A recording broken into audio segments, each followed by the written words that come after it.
আমি সৌমেন, বিবেক বার্তায় আপনাদের স্বাগত। মেটিয়া ব্রুজ থেকে ডানকুনি। আজ ডানকুনিতে শুরু হলো ভারতের কমিউনিস্ট পার্টি মার্ক্সবাদীর 27তম সম্মেলন। মাঝখানের প্রায় 90-92 বছর, অনেক প্রতিবন্ধকতা, লড়াই, আন্দোলন, আত্মত্যাগ, শহীদের মৃত্যুবরণ, অনেক কমরেডকে কালের নিয়মে, অনেক কমরেডকে সেনাশত্রুর আক্রমণে শহীদের মৃত্যুবরণ করতে হয়েছে।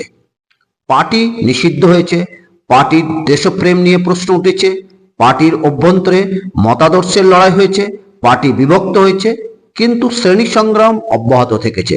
পার্টি জনগণের স্বার্থকে অগ্রাধিকার দিয়েছে। তার খেসারত দিতে হয়েছে 34 বছরের বাম সরকারের পরাজয়ের মধ্য দিয়ে, কিন্তু আপোষ করেনি পার্টি। এই সম্মেলনে পার্টির কাছে অনুরোধ, পাখির চোখ হোক, রাজ্যের সমস্ত বুথকে শক্তিশালী করা। এই সম্মেলনের সাফল্য কামনা করি এবং প্রত্যেক প্রতিনিধিকে রক্তিম অভিনন্দন জানাই। ইনকলাব জিন্দাবাদ।